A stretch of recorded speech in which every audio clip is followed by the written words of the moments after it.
Hello. Hello. Hello sir. Karunakar గారితో మాట్లాడండి, చెన్నారెడ్డి గారు. సరే సార్. హలో. సార్ నమస్తే సార్. నమస్తే అండి. చెప్పండి సార్, మీ పేరు? నా పేరు చెన్నారెడ్డి సార్, కడప జిల్లా. ఓకే, ఏం చేస్తున్నారు? దువార్ సిమెంట్ ప్లాంట్ లో మెకానికల్ డిపార్ట్మెంట్ లో పనిచేస్తుంది సార్. ఏం సిమెంట్ ప్లాంట్ అండి? దువార్ సిమెంట్ సార్. దువారి. ఓకే.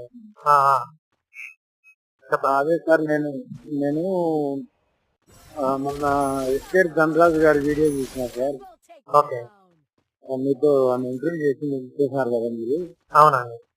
ఆ తర్వాత నాకేమనిపించిందంటే, నేను కూడా అట్లా క్రైస్తవ మతం నుంచి హిందూ మతంలో చూసి ఒక 8 నెలలు అవుతుంటా సార్. ఓహో. 8 నెలలు అవుతుంటుంది. మీ పుస్తకాలు నేను తెలుసుకో